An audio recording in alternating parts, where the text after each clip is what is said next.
कसे आहात तुम्ही सगळे? मग चांगलेच असणार आहात. तर आज आपण आपल्या 5व्या युनिटला आज सुरुवात करणार आहोत आणि आजच हा पूर्ण व्हिडिओ आज आपण कंप्लीट करणार आहोत. जर तुम्ही माझ्या अगोदरचे व्हिडिओ नसेल बघितले तर पहिले बघून घ्या. का बरं? कारण 4 युनिट मी कंटिन्यू अपलोड केलेले असणार आहे यूट्यूब चॅनलवरती. ठीक आहे. आज जो आपला युनिट असणार आहे तो असणार आहे 5व्या नंबरचा. आज आपल्याला काय शिकायचं आहे तर पहिले बघून घ्या. आज आपल्याला बाजाराचे प्रकार किती आहे हे इथे आपल्याला बघावं लागणार आहे. आपला हा युनिट कोणता असणार आहे? 5वा युनिट असणार आहे. ठीक आहे. आलं लक्षामध्ये? सूक्ष्म अर्थशास्त्र आणि स्थूल अर्थशास्त्राचा परिचय हा युनिट मी 2 भागामध्ये डिवाइड करून अपलोड केलेला असणार आहे व्हिडिओ. सेकंड असणार आहे उपयोगिता विश्लेषण कसं होतं, तोही व्यवस्थित सांगितलेला असणार आहे. मागणीचे विश्लेषण, मागणीची लवचिकता कसं होतं हेही सविस्तरपणे मी सांगितलेलं असणार आहे. ठीक आहे. पुरवठा विश्लेषण कसं केलं जातं हाही व्हिडिओ मी अपलोड केलेला असणार आहे. आजचा जो व्हिडिओ असणार आहे हा आपला बाजाराचे प्रकार किती आहे हे इथे आपल्याला बघावं लागणार आहे. तर चला जास्त वेळ न घालविता आज आपण आपल्या 5व्या युनिटला म्हणजे 5व्या चॅप्टरला सुरुवात करणार आहोत, ज्याचं नाव असणार आहे बाजाराचे प्रकार. आता बघा, तुम्ही बाजारात जाता मम्मी बरोबर असं कन्सिडर करते. ठीक आहे. मार्केटमध्ये जाता तुम्ही, पण तुम्हाला माहिती आहे का मार्केट किती प्रकारचे असतं? तुम्ही म्हणाल मॅडम की आठवडा बाजारामध्ये आठवड्यातून म्हणजे एका हप्त्यातून एक वेळा बाजार भरता आम्ही जातो. जसं बुधवार बाजार म्हणजे बुधवारच्या दिवशी झाला, शनिवार बाजार म्हणजे शनिवारच्या दिवशी झाला, गुरुवार बाजार म्हणजे गुरुवारच्या दिवशी झालेला असणार आहे, मंगळवारचा बाजार म्हणजे मंगळवार दिवशी भरलेले असणार आहे. ठीक आहे. आठवडी बाजार असते, आपण तिथे जाऊन मार्केटमध्ये जातो आणि भाजी घेऊन येतो. आता तुम्ही म्हणाल मॅडम हे तर आठवडी बाजार झाले. आता रियालिटीमध्ये बघितलं तर मार्केट आपल्याला महिनाभर का 24 तास म्हणजे आपण म्हणून की वर्षानुवर्ष आपलं मार्केट काय असतं ओपनच असतं. ठीक आहे. आता अर्थशास्त्रज्ञ काय म्हणतात की आता हे आपण म्हणू की मार्केट जे प्रकार आहे हेही वेगवेगळ्या प्रकारे आपल्याला सांगितलेलं गेलं असणार आहे. आपण म्हणून की बाजार म्हणजे काय, मार्केट म्हणजे काय, एक काय असणार आहे, पर्टिक्युलर काय असणार आहे, प्लेस असणार आहे, एक ठिकाण असणार आहे, तिथे काय असते खूप सारे लोक बसलेले असतात आपलं सामान विकायसाठी, त्याला आपण काय म्हणून बाजार म्हणून. ठीक आहे. जसं आपण इतवारीमध्ये गेलो तर आपण काय म्हणून इतवारी मार्केट म्हणतो. ठीक आहे. गांधीबागला गेलो तर गांधीबागचा मार्केट आहे असं आपण म्हणत असतो. सक्करधराला जाल तर तुम्ही सक्करधराचा बाजार आहे तिथे भरत असते, खूप सारे काय असते दुकानं असते आणि तिथे मार्केटमध्ये भरलेलं असते. आता अर्थशास्त्रज्ञ जे तुम्ही स्टुडंट आहात, इकॉनॉमिक्स हा तुमचा 12th क्लासमध्ये तुम्ही गेलाच आहात किंवा तुम्ही आता 11वीचे पेपर दिलाच आहात, तर तुम्ही 12वीत गेलेले असणार तर तुम्हाला मार्केट किती प्रकारचे आहे हेही तुम्हाला शिकावं लागत असणार आहे. तर चला आज आपण इथे बाजाराचे प्रकार किती प्रकरणामध्ये इथे केल्या जातं हेच इथे आपण बघणार आहोत. आता ते म्हणतात की प्रस्तावना काय असणार आहे. आता सामान्यतः तुम्ही काय म्हणाल, बाजार म्हणजे काय तर विशिष्ट ठिकाण किंवा विशिष्ट स्थळ होय जिथे वस्तू आणि सेवाची खरेदी विक्री केली जाते. बरोबर आहे. वस्तूची खरेदी विक्री जिथे केली जाणार आहे तुम्ही त्याला काय म्हणणार आहात? बाजार म्हणणार आहात. एवढं तर आपल्याला लक्षात येतं. आता तुम्ही 12वीत गेलेले आहात, ठीक आहे, तर तुम्हाला माहिती असेल की बाजारामध्ये गेल्यावरती अनेक वस्तू असते. एकच वस्तू असते का? नाही. तर मग त्या वस्तूची जेव्हा खरेदी विक्री होत असते तर तुम्हाला कळते अरे या वस्तूचा प्राइस एवढा आहे, पण समोर जाऊन गेल्यावरती ह्याच वस्तूचा प्राइस मला कमी याच्यामध्ये पडत आहे. आणि ते जर तुम्ही त्याच्यापेक्षा समोर गेले असाल तर तुम्हाला अरे बापरे किती मोठी प्राइस आहे. म्हणजे वस्तू आणि सेवांची जिथे खरेदी विक्री केली जाते त्याला काय म्हणायचं? मार्केट म्हणायचं असणार आहे. आणि हेच मार्केट काय असणार आहे? पण इथे काय म्हणतात याला तर आपण मार्केट म्हणून, पण अर्थशास्त्रज्ञ काय म्हणत आहे, इकॉनॉमिक्सचे मोठे होऊन गेलेले असणार आहे ते काय म्हणतात की अर्थशास्त्राचा बाजार म्हणजे काय तर एक विशिष्ट ठिकाण नसून ते काय म्हणतात, आमच्या अर्थशास्त्रामध्ये असं नाही सांगितलं का आपण म्हणतो एखादं विशिष्ट ठिकाण असतं, वेळ असते, तिथे बाजार भरत असते. पण अर्थशास्त्र शिकत आहात तुम्ही तर अर्थशास्त्रज्ञाच्या नुसारच तुम्हाला इथे आपल्याला बघावं लागणार आहे त्यांच्या प्रस्तावनेमध्ये. ते काय म्हणतात? ते म्हणतात असं नाही की एक विशिष्ट ठिकाण आहे आपण त्याला मार्केट म्हणून, असं नाही. तर एक विशिष्ट ठिकाण नसून अशी व्यवस्था आहे की ज्यामध्ये विक्रेते आणि ग्राहक प्रत्यक्ष आणि अप्रत्यक्षरित्या एकमेकांच्या संपर्कात येतात आणि वस्तू आणि सेवाची काय करतात ते देवाणघेवाण करत असतात. बरोबर आहे त्यांचं वाला. कारण इकॉनॉमिक्सच्या भाषेमध्ये सांगायचं गेलं तर ते काय म्हणतात असं काही आमचं काही विशिष्ट ठिकाण नाही आहे जिथे जी ज्या ज्या म्हणजे जी व्यवस्था आमची अशी व्यवस्था आहे की ज्यामध्ये विक्रेते पण असले पाहिजे, विकत देणाराही असला पाहिजे आणि विकत घेणाराही असला पाहिजे, म्हणजे दोन्ही असले पाहिजे. विक्रेता आणि ग्राहक दोन्ही असेल तेथेच काय असणार आहे, प्रत्यक्ष आणि अप्रत्यक्षरित्या एकमेक काय असतात ते संपर्कात येतात. म्हणजे ते फोनवरती बोलत राहतात असं काही नसते. म्हणजे तुम्ही मार्केटमध्ये गेलात आहात, तुम्ही काय झाले ग्राहक आहात आणि तुम्ही एखाद्या दुकानदाराकडे गेले, तो विक्रेता आहे, तुम्ही त्या दुकानदाराकडे गेला आहात, तर तुमचं काय झालेलं आहे, संपर्क झालेला असणार आहे. ते प्रत्यक्ष आणि अप्रत्यक्ष दोन्ही रूपामध्ये असू शकते आणि त्यालाच आम्ही काय म्हणणार आहोत, त्या वस्तूची जिथे देवाणघेवाण होणार आहे त्यालाच आपण काय म्हणणार आहोत, बाजाराचे प्रकार मध्ये टाकणार आहोत. आलं लक्षामध्ये? हे कसे सांगितलेले आहे, प्रस्तावनेमध्ये सांगितलेलं असणार आहे. आता बघा बाजाराची व्याख्या कशी केली जाते. ऑगस्टीन कुर्ने या अर्थशास्त्रज्ञाच्या मतानुसार ज्या ठिकाणी वस्तूची खरेदी विक्री केली जाते अशी एखादी विशिष्ट जागा म्हणजे बाजार नसून असा संपूर्ण भूप्रदेश की ज्यात खरेदीदार आणि विक्रेते यांच्या परस्पराशी इतका जवळचा संबंध असतो की ज्यामुळे एकाच वस्तूची किंमत सर्वत्र सहज आणि लवकर समान होण्याची काय असते, प्रवृत्ती इथे आपल्याला पाहायला मिळते. आता अर्थशास्त्रज्ञांचं नाव इथे आलेलं असणार आहे. कोण आहे अर्थशास्त्रज्ञ? ऑगस्टीन कुर्ने आहे.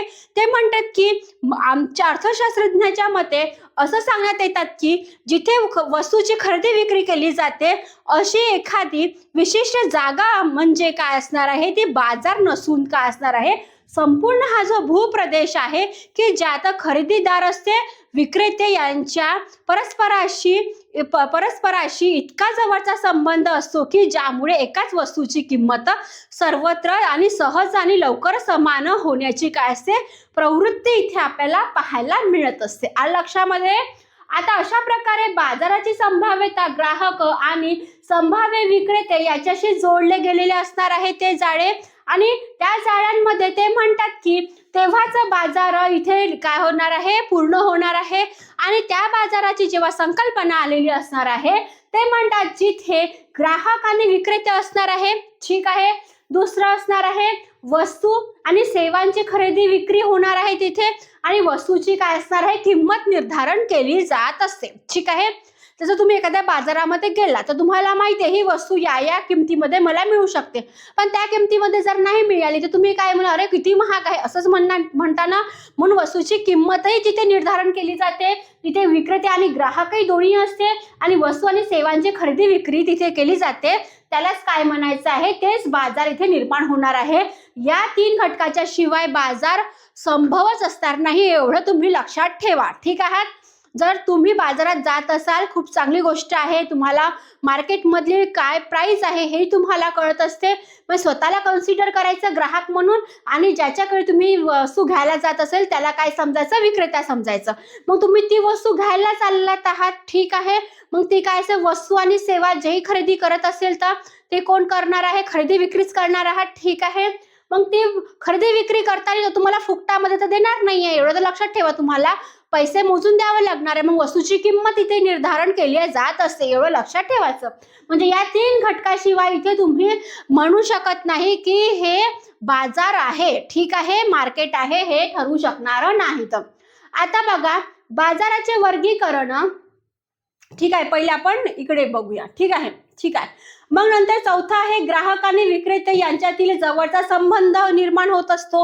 आता तुम्ही बघा ना, तुम्ही एखाद्या मार्केटमध्ये जात असाल. ठीक आहे.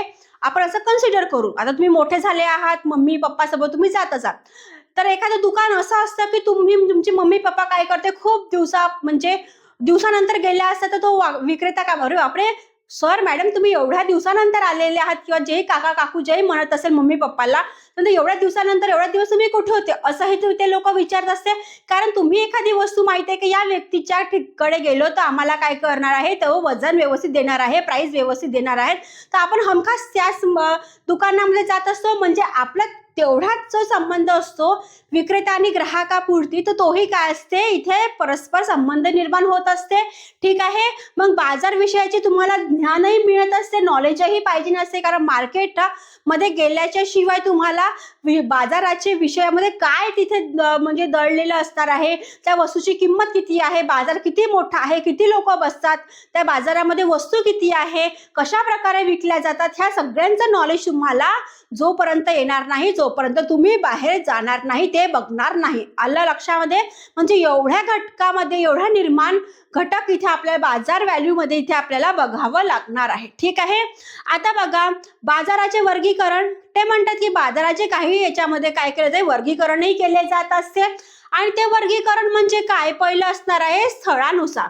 ठीक आहे. स्थळ म्हणजे काय असणार आहे, एक पर्टिक्युलर जागा असते, त्या जागेवरती काय असतं, तो बाजार भरलेला असतो. तुम्ही बुधवार बाजारामध्ये गेले आहात का?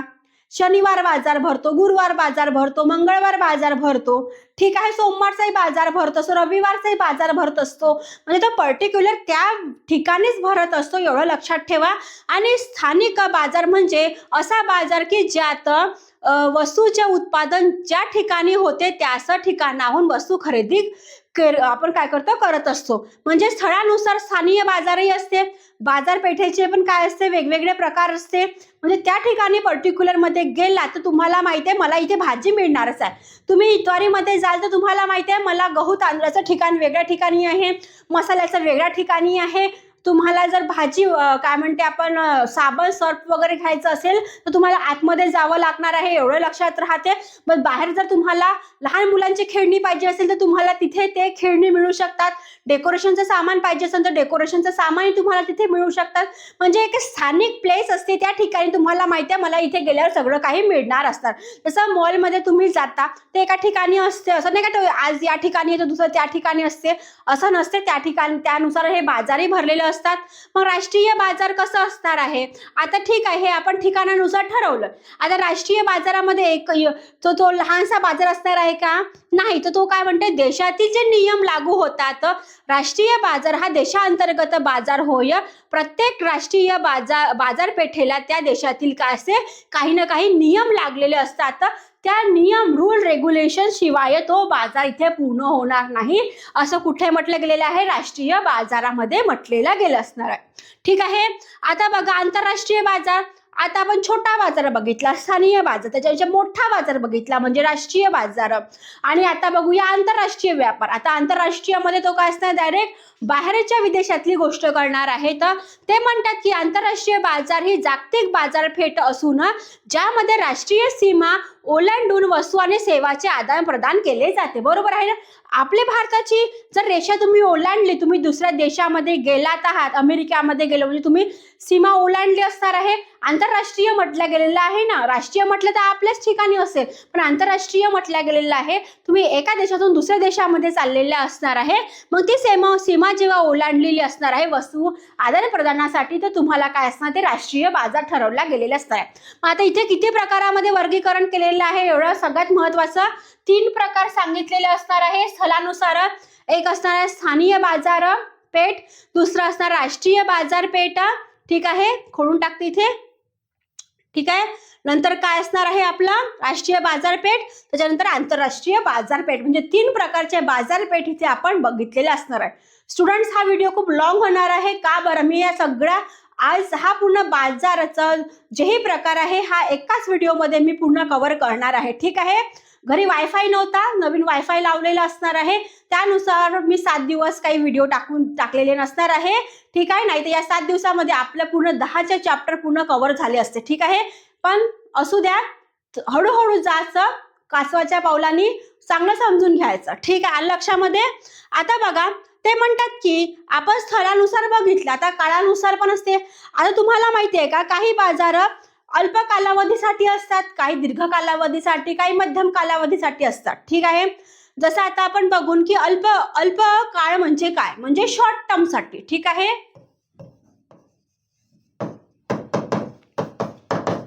शॉर्ट टर्म साठी. ठीक आहे. आता ते शॉर्ट टर्म साठी कसं काय, ठीक आहे. आता अल्प जेव्हा म्हटलं ते शॉर्ट टर्म आलेलं असणार आहे. आता ते शॉर्ट टर्म म्हणजे काय, तर काही ज्यामध्ये वस्तूचा पुरवठा वाढवता येत नाही, त्यामुळे वस्तूची किंमत मागणी निर्धारित करते. हा काळ काही दिवसाचा किंवा आठवड्याचा असतो, ज्यात वस्तूचा पुरवठा वाढवता येत नाही. अल्प कालावधीमध्ये तुम्हाला म्हटलं की अल्प म्हणजे लहान, शॉर्ट. आता इथे आपण एकदम वस्तूचा पुरवठा म्हटलं तर ते करू शकतो का? खूप साऱ्या वस्तू आणलेल्या आहे आणि तो शॉर्ट टर्म साठी असणार आहे आणि तिथे मी खूप साऱ्या वस्तूचा पुरवठा करते कारण मला ती वस्तू विकायची, असं जर म्हटलं एखाद्या विक्रेत्याने तर तो करू शकतो का? जसं आता म्हटलं की आपण आठवडी बाजार, ठीक आहे, आठवड्यातून एक वेळा भरत असतो. आठवड्यामध्ये किती दिवस असतात? तर 7 दिवस असतात. त्या 7 दिवसापैकी एक वेळ अशी असतो की आपण म्हणतो बुधवार बाजार. सगळ्यांनाच माहिती आहे बुधवार बाजार हा बुधवारच्या आठवड्यासाठीच असणार आहे. मग तो शॉर्ट आहे की लॉंग आहे? ऑफकोर्सली तो शॉर्ट असणार आहे, ठीक आहे. मग शॉर्टसाठी असणार आहे, शॉर्ट बाजार असणार आहे, तर मग आपण त्याच्यामध्ये वस्तूचा पुरवठा जास्त करून की कमी करून? ऑफकोर्सली कमीच करणार आहोत. ज्या वस्तू आणणार आहोत त्या कमी प्रमाणात आणणार आहोत, एवढं लक्षात ठेवा. आणि पण वस्तूची किंमत मागणी निर्धारण करत असते.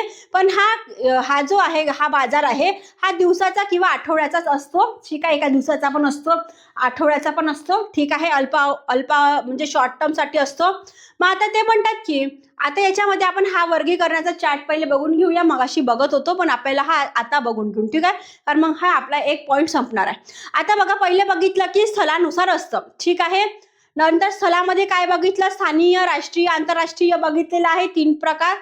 मग नंतर बाजाराचे वर्गीकरण कशा केले जाते? काळानुसार केल्या जात असते. आता अल्प शॉर्ट मध्ये तर आपण बघितलेलं आहे. मग काय असते? काय हे आहे? अत्यल्प काळ आहे, ठीक आहे. अत्यल्प म्हणजे एका दिवसासाठी असतो किंवा आठवड्यासाठी असतो, ठीक आहे. आता मग अल्प काळ म्हणजे शॉर्ट टर्म साठी असतो. मग दीर्घ काळ म्हणजे लॉंग टाइम साठी असतो. मग अति दीर्घ काळ म्हणजे जसं 1 वर्ष आपण दीर्घ काळ बघितला, मग त्याच्यापेक्षा आपण 1 वर्षाच्या पण जास्त 5-6 वर्षापासून दीर्घ काळ, अति अल्प काळ पण असू शकतो. नंतर आहे स्पर्धा, मग पूर्ण स्पर्धा आणि अपूर्ण स्पर्धा, हेही त्याच्यामध्ये काय असणार आहे? वर्गीकरण केलेले आहे बाजाराचे, ठीक आहे. हा जो पॉइंट होता हा थोडंसं लक्षात द्या, अत्यल्प काळ असणार आहे हा, ठीक आहे. आता आपण बघूया मग याच्यामध्ये सगळ्यात जास्त मक्तेदारी कुठे असणार आहे ते इथे सांगितलेलं असणार आहे. अपूर्ण स्पर्धेमध्ये सांगितलेलं असणार आहे. अपूर्ण स्पर्धामध्ये काय असणार आहे? मक्तेदारी असते, अल्पाधिकार असतो आणि मक्तेदारी युक्त पण काय असणार आहे? स्पर्धा इथे आपल्याला पाहायला मिळणार असणार आहेत. आता बघूया अल्प काळासाठी जे केल्या जात असते.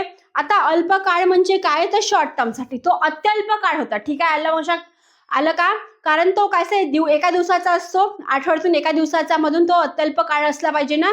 आता शॉर्ट टर्म म्हणजे अल्प काळ, ठीक आहे, हा शॉर्ट टर्म साठी झालेला आहे, शॉर्ट टाइम साठी जो आलेला असतो तो.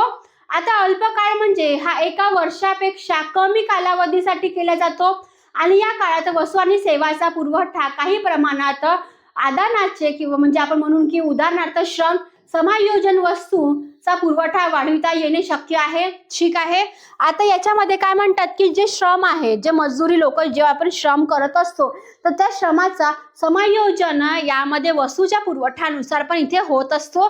म्हणून त्याला काय असणार आहे? तो शॉर्ट टर्म एका वर्षाच्या पण कमी इथे पाहायला मिळत असतो, कमी कालावधीचा पण इथे पाहायला मिळत असतो. दीर्घ काळ म्हणजे काय? तर लॉंग टर्म साठी झालेला आहे, ठीक आहे, लॉंग टाइम साठी झालेला असणार आहे. मग आता हे कालावधी काय? तर यामध्ये उत्पादनाचे घटक, उत्पादन खर्च बदलणे शक्य असते. दीर्घ काळात उद्योग व संस्थांना सर्व प्रकारच्या खर्चाची जुळवणूक होणे शक्य आहे. दीर्घ काळासाठी काय असणार आहे?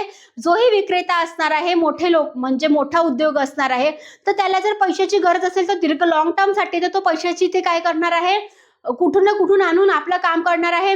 मजदुरी इथे काय असणार आहे? जास्त प्रमाणात त्यांना मजदुरी मिळणार आहे कारण लॉंग टर्म साठी असणार आहे, ठीक आहे. मग उद्योग संस्थांना ज्याही प्रकारचे खर्च करायचं असणार आहे, त्याचे जे जुळवाजुळव करायचं असणार आहे, पैसे कुठून येणार आहे, ह्या सगळ्यांच्या जेव्हा तो गोष्टी करणार आहे तर तो काय असणार आहे? दीर्घ काळासाठीच इथे करणार असणार आहेत, ठीक आहे. मग साधारणपणे 5 वर्षापर्यंत हा लॉंग टाइम असू शकतो, ठीक आहे. मग आता आपण बघूया अतिदीर्घ काळ म्हणजे 5 वर्षाच्या पण जास्तचा हा काळ असणार आहे, अतिदीर्घ काळ असणार आहे. कारण मग या अतिदीर्घ काळामध्ये यामध्ये उत्पादनाचे सर्व आदाने म्हणजे स्थिर आणि बदलते प्रमाणात असणार आहे आणि हे काय असणार आहे? 5 वर्षापेक्षा अधिक काळाचं इथे अति दीर्घ काळाची गोष्ट केलेली असणार आहे, म्हणून 5 वर्षाच्या जास्त काळाचा इथे आपल्याला अंतर्भाव करावा लागणार आहे. आलं लक्षामध्ये. आता बघूया तिसरा नंबरचा आहे स्पर्धानुसार. आता बघा आजचा युग कशाचा आहे, कॉम्पिटेटिव्हचा आहे. तुम्ही कंपनी ओपन करा किंवा काही पण करा, तर आजकाल स्पर्धा असणार. आपल्या बाजूचा दुकानदार बघितला तर तो काहीतरी नवीन विकत आणत असतो, त्याच्यानंतरचा बघितला तो काहीतरी वेगळं काहीतरी युनिक आणत असतो बाजार विकायसाठी, का माझी खरेदी विक्री जास्त झाली पाहिजे म्हणून. म्हणून अर्थशास्त्रामध्ये विक्रेते आणि ग्राहक यांच्यामध्ये स्पर्धा होत असतात आणि बाजाराच्या वर्गीकरणानुसार ते अतिशय महत्वाचे निकष असते. कारण काय असते तर विक्रेत्यामधील स्पर्धांवर आधारित बाजारामध्ये जेही विविध प्रकारचा इथे ते लोक काय करतात, अभ्यास करत असतात. कारण कुठे आता तुम्ही ग्राहक म्हणून जर एखाद्या ठिकाणी गेला आणि तुम्हाला एखादी वस्तू पाहिजे असेल, तर ती वस्तू जर तुम्हाला अजून युनिक म्हणजे काही वेगळ्या गोष्टीने जर तुम्हाला ते मिळत असेल आणि तीच वस्तू दुसऱ्या दुकानामध्ये जर अशीच मिळत असेल, एकदम डल आहे आणि ती एकदम दुसऱ्या दुकानात गेली तुम्ही ती खूप चांगली आहे तर तुम्हाला असं वाटत असेल, म्हणजे आपण काय करून त्याच्यामध्ये काय करणार आहे, स्पर्धा होणार आहे. पण तो एकदम डल वस्तू घेणार आहात का तुम्ही, कारण पैसे तर तुम्हाला माहिती आहे मला कुठेही पे करायचे, मग तुम्ही काय कराल, चांगल्या आकर्षित वस्तू तिथे घेणार आहात. म्हणजे अशी स्पर्धा काय असणार आहे बाजारपेठेमध्ये तुम्हाला पाहावयाला मिळत असते. आता बघा पूर्ण स्पर्धा. आता ही जी पूर्ण स्पर्धा आहे याचा अर्थ आणि व्याख्या कसं असणार आहे हे इथे आपण पूर्ण करूया. पूर्ण स्पर्धा ही प्रत्यक्ष बाजारापेक्षा एक आणि आदर्श आणि काल्पनिक संकल्पना आहे. मिसेस जॉन रॉबिन्स यांच्या शब्दामध्ये जर सांगायचं गेलं ते म्हणतात की जेव्हा प्रत्येक उत्पादकाच्या उत्पादनाला असणारी मागणी पूर्ण लवचिक असते तेव्हा पूर्ण स्पर्धा अस्तित्वात असते. आता इथे कोणाचं एक अर्थशास्त्रज्ञाचं नाव आलेलं असणार आहे, मिसेस जॉन रॉबिन्स. ठीक आहे. ते म्हणतात की जेव्हा प्रत्येक आपण म्हणू की प्रत्येक उत्पादकांच्या उत्पादनाला असणारी जी मागणी असते, ठीक आहे, मागणी जेव्हा होत असते ते कशी असली पाहिजे ना, पूर्ण लवचिक असली पाहिजे ना, त्याला पूर्ण न्याय दिला असला पाहिजे ना. जेव्हा ते पूर्ण लवचिक मागणी असेल तेव्हा ती काय असणार आहे, पूर्ण स्पर्धा अस्तित्वात येणार आहे. अन्यथा ती जी पूर्ण मागणी लवचिकता नसेल तर ती पूर्ण स्पर्धा होणार का, नाही. ठीक आहे. म्हणून पूर्ण स्पर्धा हा असा बाजार आहे की ज्यात विक्रेते आणि ग्राहक असंख्य असतात. ठीक आहे. असंख्य लोक असतात, असं नाही का एक दोन बोटावर मोजण्यालायक आहे असंही मार्केट आहे बरं.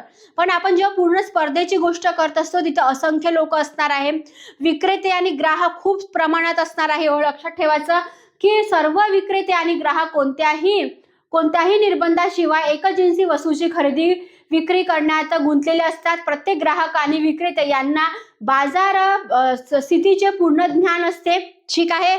आणि पूर्ण स्पर्धेची वैशिष्ट्य खालीलप्रमाणे सांगता येते. म्हणजे हे जे पूर्ण स्पर्धा आहे स्टुडंट्स, हे या पूर्ण स्पर्धेमध्ये तुमच्या नॉलेज इथे किती आहे हेही ठरवलं गेलं असते.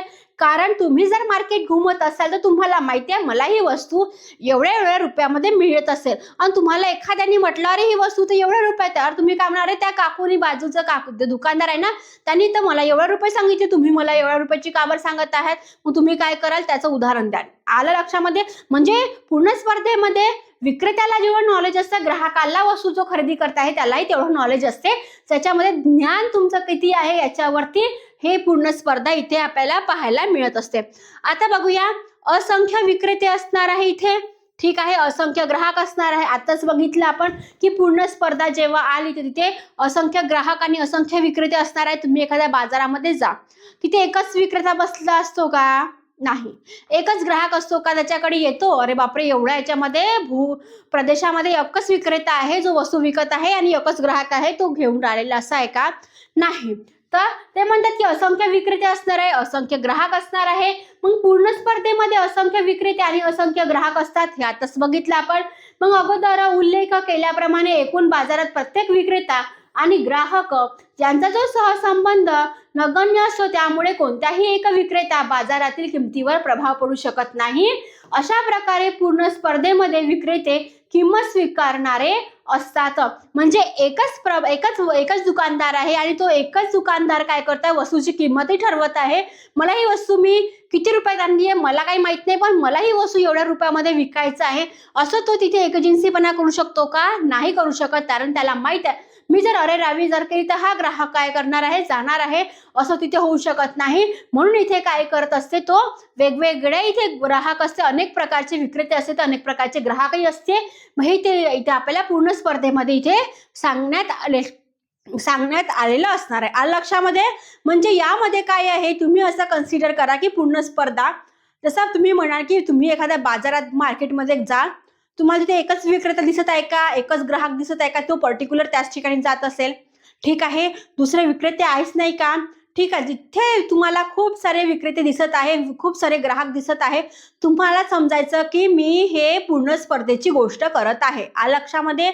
जसं तुम्ही एखाद्या आठवडा बाजारामध्ये जा, आज मंगळवार आहे तर मंगळवार बाजार किंवा बुधवार बाजारामध्ये जा, तुमच्या आजूबाजूच्या मार्केटमध्ये जा, तिथे असंख्य विक्रेते असणार आहे, असंख्य ग्राहक असणार आहे. तो एकच जिन्सी असणार आहे का? नाही. कारण एकच व्यक्ती असणार आहे का? नाही. तिथे असंख्य लोक असणार आहे, असंख्य ग्राहक असणार आहे, असंख्य विक्रेते असणार आहे. तर समजायचं काही पूर्ण स्पर्धेचं इथे विचारण्यात गेलेलं आहे. कारण आपण इकॉनॉमिक्सचे स्टुडंट आहोत, तर आपल्याला एवढं कळलं पाहिजे नाही. आलं लक्षामध्ये? चला आता समोर बघून, तर यामध्ये ते काय म्हणतात, तसेच ग्राहकाची ही संख्या प्रचंड असते. आता सांगितलं, प्रत्येक ग्राहकाची खरेदी आणि एकूण खरेदीचा अल्पसा भाग असतो, त्यामुळे वस्तूच्या किमतीवर कोणताही ग्राहक प्रभाव पाडू शकत नाही. हेही बरोबर आहे. वस्तूच्या किमतीवर कोणताच इथे प्रभाव पडणार नाही आहे, हे तेवढंच फरक आहे. कारण जो विक्रेता आहे, जो ग्राहक आहे, त्याला माहिती आहे का या वस्तूची प्राइस किती आहे. ठीक आहे, 5 रुपयांनी महाग राहणार आहे, 5 रुपये स्वस्त राहणार आहे, पण तेवढासा प्रभाव पडणार आहे का त्यामध्ये? नाही. आता एकजिन्सी वस्तू म्हणजे काय असणार आहे, तर पूर्ण स्पर्धेचे महत्वाचे वैशिष्ट्य म्हणजे असंख्य विक्रेत्याकडून विकली जाणारी वस्तू. ही ग्राहकाच्या दृष्टीने आकार, रूप, रंग, चव इत्यादी बाबतीत काय तर एकजिन्सी असली पाहिजे. सर्व वस्तू परस्परांना पूर्णतः पर्यायी असतात. आता एकजिन्सी म्हणजे काय, जसं तुम्ही आता बघा मार्केटमध्ये गेल्यात, तुम्हाला एखादी वस्तू पाहिजे नसेल तर तुम्ही काय कराल, जसं आपण म्हणून की गांजर वगैरे जेव्हा बघा मार्केटमध्ये, जेव्हा आपल्याला हिवाळ्यामध्ये गांजर विकायला येते, काही ठिकाणी एवढे सुंदर ते गांजर ठेवले राहतात, म्हणजे असं वाटतं का ते घेतल्याबरोबर आपण खाऊन टाकून, म्हणजे एवढे म्हणजे डोळ्याला ते काय असणार आहे, आकर्षित करणारे असते की ते जर आपण बघितलेले आहे एखादी वस्तू, तर आपण म्हणून की ही आहे किती खायला सुंदर असेल, किती युनिक आहे ही वाली वस्तू. जेव्हा आपण अशी जेव्हा गोष्ट करत असतो, त्या गोष्टीला त्यांनी काय म्हटलेलं आहे, एकजिन्सी वस्तू म्हटलेलं आहे. मग ते विक्रेत्यांकडून विकली जाणारी वस्तू ही ग्राहकाच्या दृष्टीने, ग्राहकही एवढा हुशार असतो, एखादी वस्तू त्याला पाहिजे नसेल तर 10 दुकानं घुमून येतो, पण त्याला माहिती आहे 10 दुकानामध्ये ही जी वस्तू आहे त्या एका विक्रेत्याकडे त्याच्यापेक्षा सुंदर वस्तू जर दिसत असेल तर तो काय करते, विकत घेतो. एवढे ग्राहक असते, हुशार असते. पण कारण बरोबर आहे, कारण तो पैसे पे करणार आहे, मग तू खराब वस्तू घेणार आहे का? नाही. मग एकजिन्सी वस्तू असणार आहे, मग त्याच्यामध्ये आकार कसा असणार आहे, रूप कसं असणार आहे. आपण बघा भाजी वगैरे घ्यायला जातो, तुम्ही चिमलेली भाजी विकत आणता का? तुम्ही पैसे तर माहिती आहे, मी 10 रुपये दिले नाही तर मी इथे 20 रुपये देणार आहे, एवढं तर माहिती आहे तुम्हाला. तुम्ही मम्मी पप्पा बरोबरच आहे एखाद्या दिवशी, किंवा तुमची मम्मी वगैरे बाजार आणत असेल तर तुम्ही बघा तुमची मम्मी असा म्हणजे काय म्हणते आपण, म्हणजे खराबवाला माल आणते का, एवढं लक्षात ठेवा. मग तुमची मम्मी मार्केटमध्ये गेल्यावर फ्रेश वस्तू बघत असते, कारण त्यांना माहिती आहे मी पैसे आपण पण काय जास्त पे केलेले असते, मग तो ते काय करणार आहे, असा सडला गळला माल आणणार आहे का? नाही. एवढं लक्षात ठेवायचं. मग मम्मी सोबत यावेळेस तुम्ही काय करायचं, बाजारामध्ये जायचं, नाही तर नसेल जात तर मम्मी आणि पप्पा बाजारामधून आल्याच्यानंतर त्यांची थैली चेक करायची का तो कोणत्या प्रकारचा माल आणत आहे. मग ते जर फ्रेश आणत असेल तर समजून जायचं तो ते एकजिन्सी वस्तू इथे बघत आहे. मग त्या वस्तूचा आकार चिमलेला आहे का, त्याचा रंग कसा आहे त्या वस्तूचा, हे सगळंच तुम्हाला काय करावं लागणार आहे, चेक करावं लागणार आहे. एवढं लक्षात ठेवा. आता मी बाजारामध्ये गेलं तर त्याचं काही ना काही पर्यायी पूरक वस्तू पण आपल्याला पाहायला मिळणार असणार आहे. आता बघूया तिसरं, मुक्त प्रवेश आणि निर्गमन. आता या बाजारपेठेत प्रवेश आणि निर्गमनावरती कुठलाही निर्बंध नसतात. जर नफ्याची आशा असेल तर उद्योग संस्था बाजारात प्रवेश करतात आणि तोट्याची शक्यता असेल तर बाजारातून ते काय करतात, निर्गमन करत असतात, म्हणजे जात असतात. जर फायदा होत असेल तर तो ते बिझनेस करेल, आणि तोटा होत असेल तर तो बिझनेस कशाला करेल? तोट्यासाठी बिझनेस करताय का तो? नाही, हेही एवढं लक्षात ठेवायचं. आता बघा, एकच किंमत, पूर्ण स्पर्धेच्या बाजारामध्ये एकच किंमत असते जी मागणी आणि पुरवठा यांच्यात आंतरक्रियेत निर्धारित होत असते.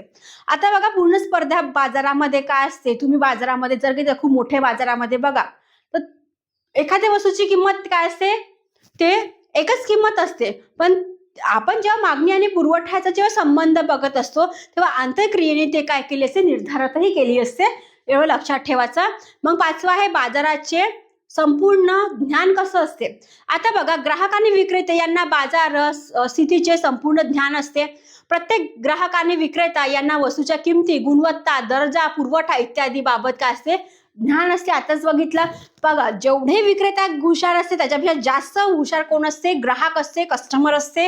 त्याला माहिती आहे मी वस्तू हे घ्यायला गेलेलं असणार आहे, तर मी सडल्या गडल्या वस्तू आणणार आहे की मी चांगल्या वस्तू आणणार आहे, फ्रेश. कारण आपल्याला माहिती आहे, आपली जर हेल्थ जर आपल्याला खराब करायची असेल, तुम्ही सडल्या गडल्या वस्तूकडे जा, आणि तुमचं हेल्थ जर चांगली ठेवायची असेल तर तुम्ही चांगल्या वस्तू खा. बरोबर आहे, कारण पैसे आपण कुठेही पे करत असतो.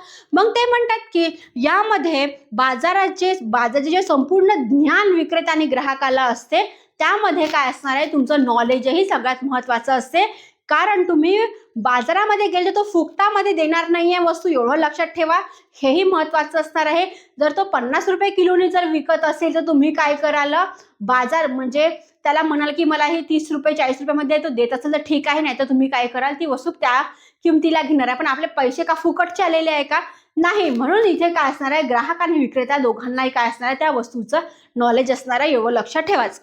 आता बघा, सहावा आहे उत्पादन घटकांची पूर्ण गतिशीलता कशी असणार आहे.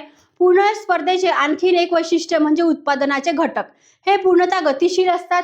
ठीक आहे, म्हणजे काय, तर श्रम, भांडवल यासारखे घटक भौतिक दृष्टीचे नव्हते, तर व्यावसायिक दृष्ट्याही गतिशील असतात. भौतिक दृष्टीच महत्वाचं नाही आहे, तर त्याच्यामध्ये व्यावसायिक दृष्ट्या पण काय असणार आहे, महत्वाचं असणार आहे.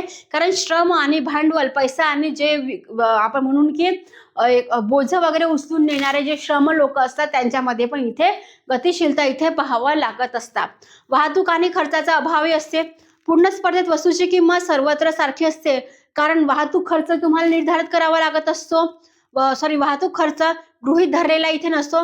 कारण आज जर ती वस्तू त्याला एखाद्या ट्रकनी 5,000 रुपये घेतले असेल, तर जो एका हप्त्यामध्ये जर गेला असेल तर तो त्याला काय करेल, 7,000 पण इथे ते वस्तू निर्धारित करू शकतो, तो ट्रक तो घेऊ शकतो.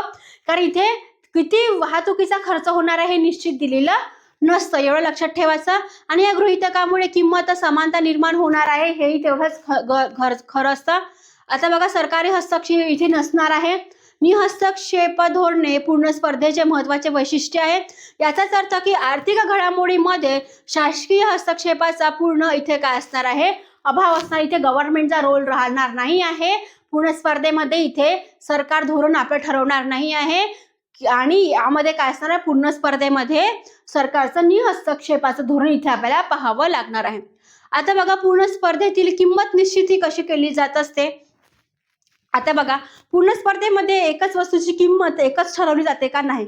अनेक विक्रेते असतात, अनेक ग्राहक असतात, त्यानुसार ते काय ठरत असतात, त्या वस्तू किती रुपयाला पडलेली असणार आहे त्यांना, आणि त्यानुसार ते काय करते, मार्केट प्राइसनुसार हे आपल्याला किती विकायची असणार आहे हेही त्यांना इथे कन्सिडर करावं लागत असते. आता बघा, पूर्ण स्पर्धेत वस्तूची किंमत आणि पुरवठा यांच्यात आंतर प्रक्रियेतून निश्चित होते. त्याला समतोल किंमत असे म्हटल्या गेलेले असणार आहे. आणि हे जे समतोल किंमत आहे, मार्शलने सांगितले, मार्शलने किंमत निश्चितीच्या या प्रक्रियेची तुलना कात्रीने कापड कापण्याच्या विक्रेतेशी केलेली असणार आहे. ठीक आहे, आता तुम्ही कैची बघितलेली असणार आहे. कैचीचे जसं आपण कापत असतो, एखादा प्रोफेशनल असेल तर तो काय करतो, सरळ कापत असतो, आणि आपल्यासारखे लोक असेल तर चला तर आळा तिडा कापत त्या कापडाला. ठीक आहे, कैचीनी. मग मार्शल काय म्हणतात, तर वस्तूची किंमतही निश्चित अशीच केली जाते. ठीक आहे, उदाहरण त्यांनी सांगितलेलं असणार आहे, ज्याप्रमाणे कापड कापण्यासाठी कात्रीची दोन्ही जी पाती असतात आहे ते दोन्ही आवश्यक असते. तर तुमच्याकडे बघा, कैची असेल तर कैची बघितली नसेल, पहिले बघून घ्या. दोन्ही पातं असं त्याला, एखादं पातं नसेल तर तुम्ही ते वस्तू कापणार आहे का? नाही. दोन्ही पात्याची इथे गरज असते. ते म्हणतात की पण समतोल आणि किंमत निश्चितीसाठी मागणी आणि पुरवठा हे दोन्ही घटक महत्वाचे असतात. आणि हे आपल्याला आता कोष्टकावरून बघायचे असणार आहे. मागणी आणि पुरवठा या कोष्टकानुसार आणि कैची या दोन पात्यामधील काय संबंध आहे हे इथे आपल्याला बघावं लागणार आहे. आता बघा, सफरचंदाची किंमत दिलेली आहे, मागणी झालेली आहे, पुरवठा किती केलेला आहे आणि मागणी पुरवठा संबंध कसा ठरवला जात असतो. आता मी म्हटलं की एक दुकानदार आहे, त्यांनी 100 रुपये किलो ठरवली आहे. मागणी कितीची झाली? खूप मोठा दुकानदार असेल, त्यांनी 5000 रुपयाची मागणी केली. पुरवठा त्यांनी 5000 केलेला आहे म्हणून तो काय करेल, इथे 1000 पुरवठा काय करेल याच्यातून तो काढून टाकेल. म्हणजे याच्याकडे किती राहणार आहे? 4000 राहणार आहे. त्यांनी किती केलेला आहे? 1000 रुपये 1000 काय केले सफरचंदाची इथे किंमत केलेली असणार आहे. मग याच्यामध्ये काय करणार आहे? ही काय आहे? मागणी जास्त आहे, पुरवठा कमी आहे, तर हे काय असणार आहे? मागणीकडे त्याचं काय असणार आहे? तोंड जास्त असणार आहे, तर पुरवठाकडे नसणार आहे. लक्षामध्ये. मग आता इथे बघा, सफरचंद 200 रुपये किलोचे प्रति किलो विकत आहे. मग आता किंमत किती आहे? 4000. पुरवठा त्यांनी केलेला आहे अर्धा, म्हणजे 2000च त्यांनी काय केले? सफरचंद केले, कारण 200 रुपये किलो आहे बाबा आता. ठीक आहे. तरी पण काय असणार आहे? मागणी जास्त आहे, पुरवठा इथे कमी असणार आहे. 300 रुपये किलो, त्याच्यापेक्षा जास्त सफरचंद आता विकत आहे इथे. मग 3000 3000 त्यांनी काय केलेले आहे? किंमत आणि पुरवठा इथे काय असणार आहे? समान प्रमाणात दिलेला असणार आहे. म्हणून इथे काय दिलेलं आहे? समान, त्याचं चिन्ह इथे दिलेलं असणार आहे. पुरवठा कितीचा? सफरचंदाची किंमत किती आहे? 400 रुपये दिलेली आहे. 400 रुपयाची किंमत किती झालेली आहे? त्यांनी 2000 घेतलेले आहे आणि पुरवठा किती केलेला आहे? इथे 4000चा केलेला असणार आहे. मग आता मागणी काय आहे? कमी आहे, पुरवठा काय केलेला आहे? जास्त आहे. 500 रुपये प्रति किलोनी त्यांनी सफरचंद घेतलेले असणार आहे. त्यांनी मागणी कितीची केली? 1000ची आणि पुरवठा किती केलेला? 5000चा. म्हणून इथे काय असणार आहे? मागणी कमी असणार आहे, पुरवठा काय असणार आहे? जास्त असणार आहे. ठीक आहे. लक्षामध्ये हे जे कोष्टक आहे, मागणी आणि पुरवठा कसा कसा बदलत असतो हे त्यानुसार सांगितलेलं असणार आहे. लक्षामध्ये. आता या कोष्टकानुसार त्यांनी म्हटलेलं आहे, आता जे समजून सांगितलेलं तेच इथे असणार आहे. तरी आपण बघून घेऊया, कारण हा व्हिडिओ थोडासा लॉंग होणार आहे. एकच व्हिडिओमध्ये सगळं व्हिडिओ मी अपलोड करणार आहे. म्हणजे आपण नंतरचा जो नेक्स्ट व्हिडिओ आहे तो लवकरात लवकर घेण्याचा प्रयत्न करूया. ठीक आहे. जेव्हा किंमत 10 रुपये होती, तर ते काय असणार आहे? रुपयामध्ये 200 पर्यंत वाढत होती आणि मागणी 5000ची झाली. त्यांनी किती घेतले? किती कमी झालेली आहे? 4000 झालेली आहे.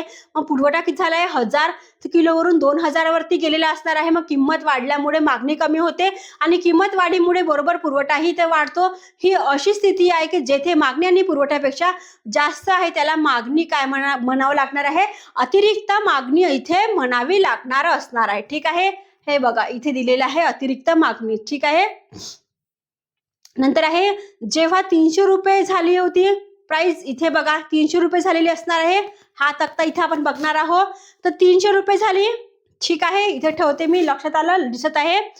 तर आपण त्यांनी मागणी कितीची केली होती? पुरवठा किती झाले? दोन्ही पण सेम दिसत आहे. ठीक आहे. सेम आहे इथे.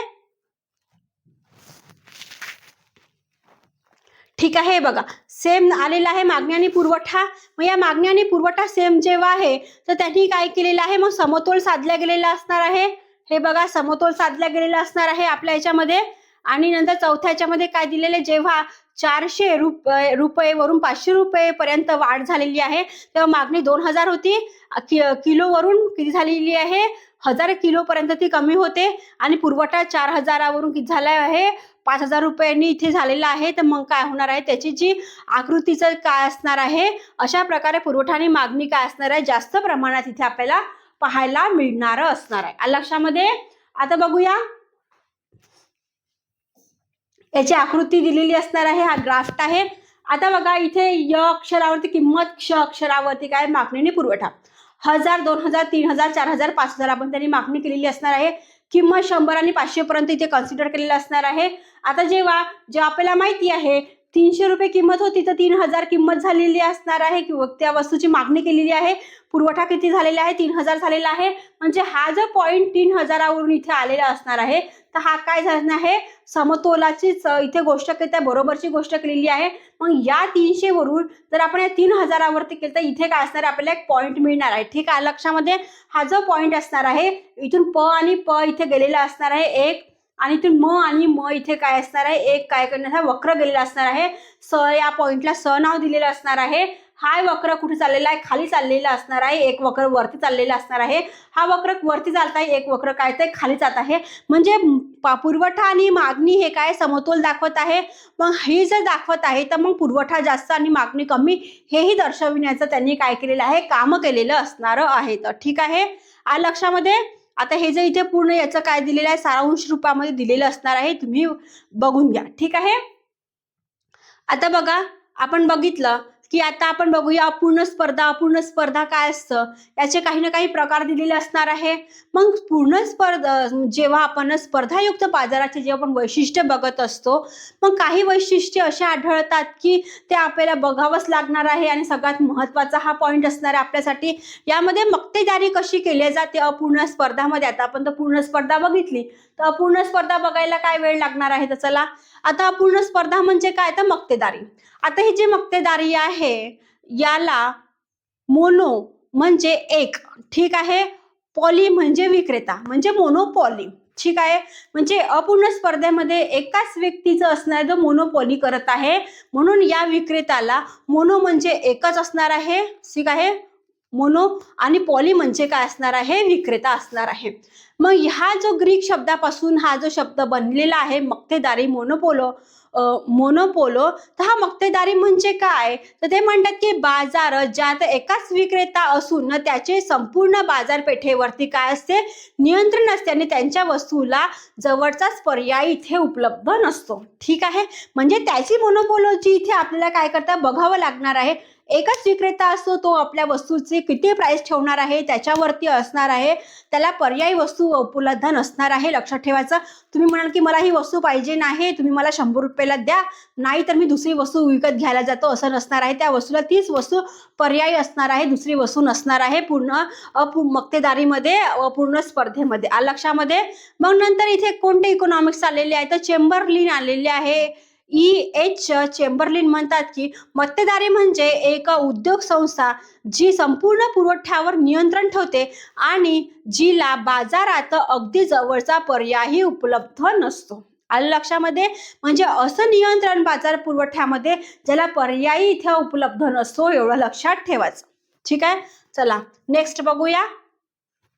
आज हा इथे बाजार पुरवठ्याचा प्रकार जे आहे हा पूर्ण याच व्हिडिओमध्ये आपण कंप्लीट करणार आहोत. ठीक आहे, आता ते म्हणतात की वैशिष्ट्य म्हणजे काय, ते एक विक्रेता असतो. आताच बघितलं पूर्ण स्पर्धेमध्ये एकच विक्रेता असणार आहे, ज्याचीच मोनोपोलॉजी इथे चालणार आहे. ते म्हणतात की मक्तेदारीत वस्तूचा उत्पादक आणि विक्रेता एकाच असल्यामुळे विक्रेता स्पर्धा नसणार आहे, कारण तो एकटाच आहे ना. ठीक आहे, मग पूर्ण ग्राहकाची संख्या काय असणार आहे, जास्त असणार आहे. तुम्ही एखाद्या मार्केटमध्ये जर गेला असाल, ठीक आहे, आता मी तर एवढी मार्केटमध्ये गेली नाही आहे, एखादी वस्तू घ्यायचं असेल तर बाजारामध्ये वगैरे आपण जात असतो. जे मोठे मोठे बाजार बघितलेले आहे का, जसं तुम्ही आता फिश, गुजरातमध्ये मुंबईमध्ये बघा फिश मार्केट, खूप सारे लोक असतात. पण एखादं दुकान असं असते का, कारण त्याला ती वस्तू घ्यावं लागत असते आणि ते विक्रेत्यात दुसऱ्या वस्तू काय करतात, विकत असतात.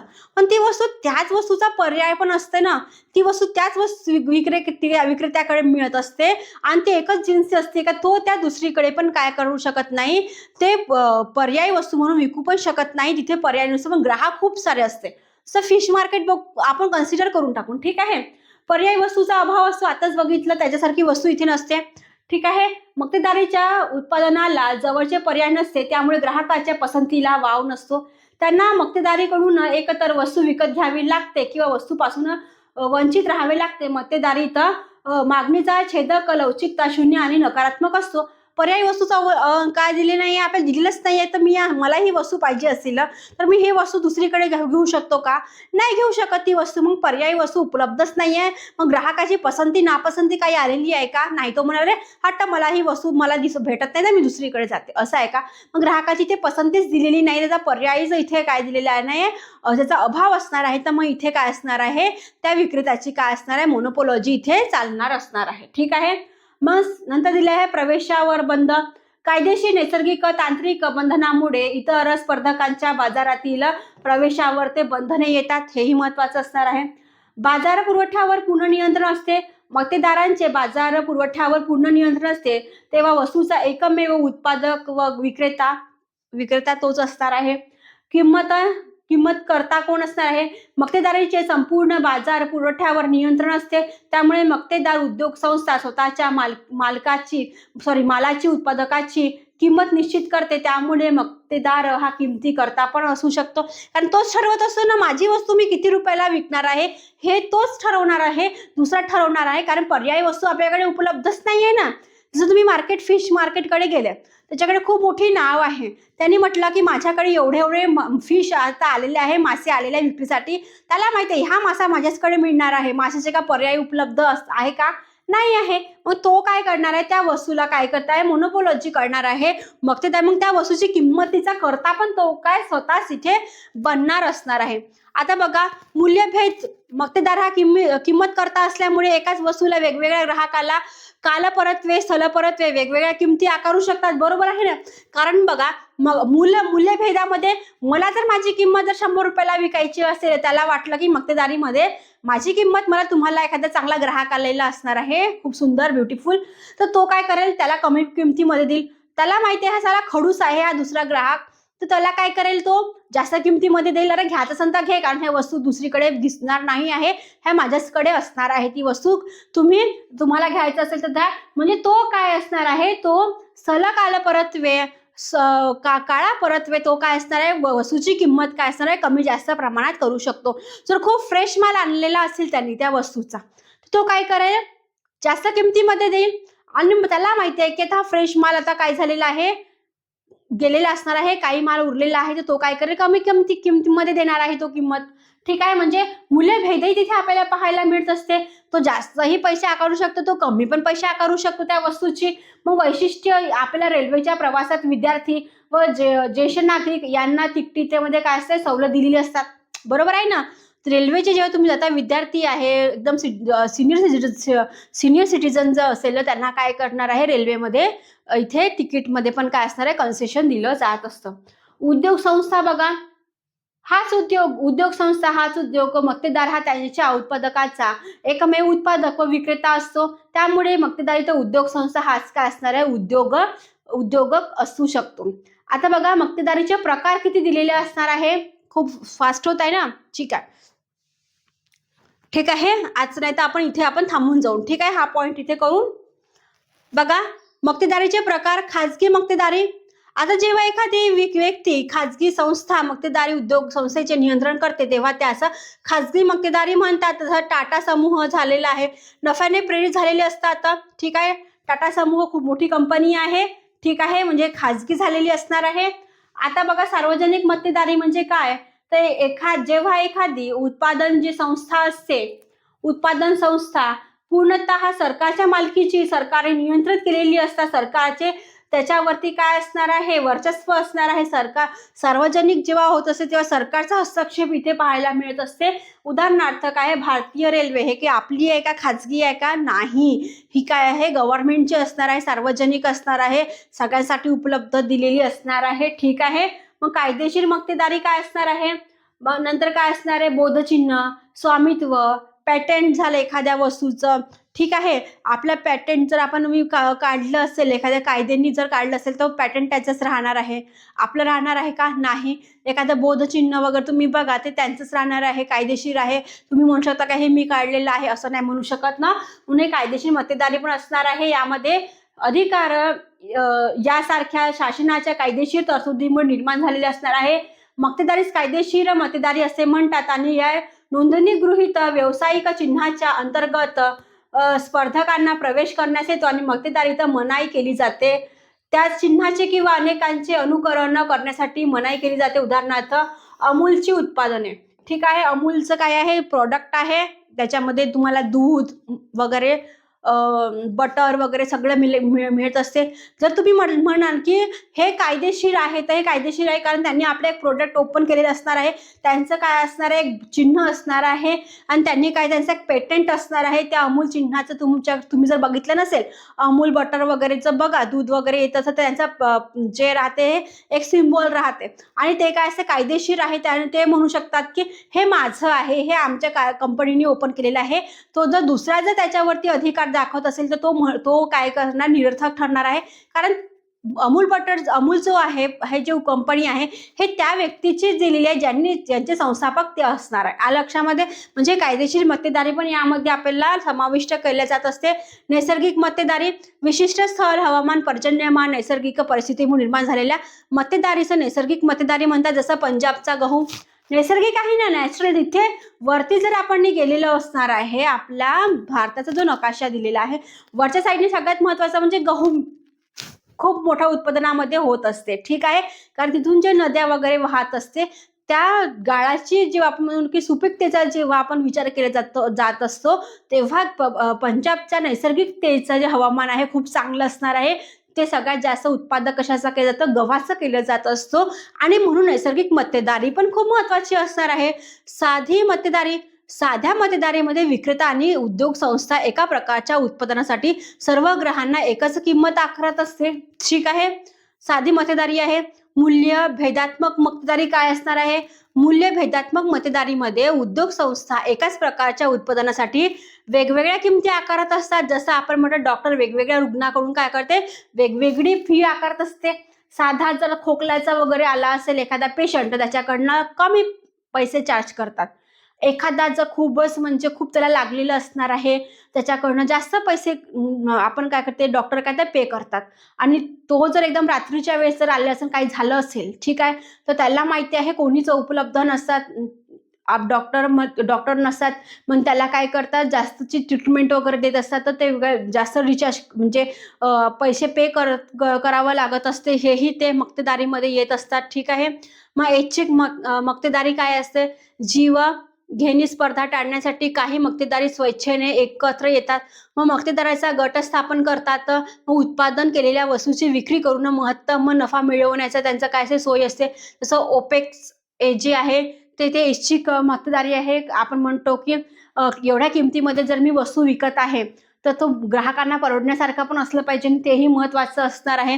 आपल्यास म्हणजे आपण म्हणू की माझं जर लाखामध्ये हे जर प्रोडक्ट चाललं जात असेल, तर ते काही बोटावर मोजण्यालायकच मोठे मोठे लोक घेणार आहे, सामान्य ग्राहक घेणार आहे का, नाही घेणार आहे, तेही महत्वाचं आहे. तुम्हाला माहिती हवे, मक्तेदारीमध्ये मूल्यभेदाचे प्रकार किती असणार आहे? व्यक्तीनुसार असणार आहे, स्थानानुसार असला पाहिजे, काळानुसार आणि वापरानुसार. आता बघा, व्यक्तीनुसार म्हणजे डॉक्टर वेगवेगळ्या रुग्णाकडून वेगवेगळी फी आकारते, हे काय झालं व्यक्तीनुसार. स्थानानुसार म्हणजे शहर आहे, गाव आहे की शहर आहे, सिटी आहे, त्यानुसार घर भाडे पण इथे भिन्न भिन्न दिलेले असतात. गावामध्ये जर तुम्ही गेला असेल राहण्यासाठी, तर तुम्हाला घर भाडं खूप कमी पैशामध्ये मिळून जाईल. आणि ते जर शहरामध्ये तेवढीच एक रूमची जागा घ्यायला गेलं, तर तुम्हाला जास्त पे करावं लागणार आहे. काळानुसार दिवसापेक्षा रात्रीच्या प्रवासासाठी प्रवास भाडे जास्त दिले जात असते, बरोबर आहे. दिवसामध्ये तर आपण म्हणून की या ठिकाणी त्या ठिकाणी जात असेल तर कमी प्रमाणात दिले जाते, पण रात्रीच्या वेळेस जे प्रवास करते त्यांना जास्त पे करावं लागत असते. आता सांगितले, डॉक्टरकडे एखादा मरीज जर रात्री आला तर जास्त पे करते, चार्ज करत असते. आता वापरानुसार पण असते, घरगुती वापर व व्यापारी वापरानुसार वीज दर पण काय असते, वेगवेगळे असते. आता वीज दरामध्ये कसं असते स्टुडंट्स, जर तुम्ही घरी जर वापरत असाल तर तुम्हाला वीज त्या रेटने दिली जाते. पण जर तुम्ही माहिती आहे की आमचा खूप मोठा बिझनेस आहे ना, आम्हाला वीज शिवाय होणार नाही, इलेक्ट्रिसिटी शिवाय होणार नाही, तुम्हाला जास्त पे इथे आकारला जात असतो. म्हणजे बघा, जसं LPG सिलेंडर आहे, आपला घरगुती जो सिलेंडर असतो तो वेगळा असतो, आणि उद्योगधंद्यासाठी जो वापरला जातो तो वेगळा असतो. ठीक आहे, इथे आपण आता इथे स्टॉप होणार आहोत, कारण व्हिडिओ खूप लॉंग होऊन जाते. नंतर काय असणार आहे, आपण नंतरच्या व्हिडिओमध्ये जो राहिलेला आपला पॉईंट असणार आहे, हा आपण इथे पुन्हा कव्हर करणार आहोत. ठीक आहे, तो व्हिडिओला लाईक, शेअर, सबस्क्राईब करायला विसरू नका. बाजाराचे प्रकार हा जो पॉईंट असणार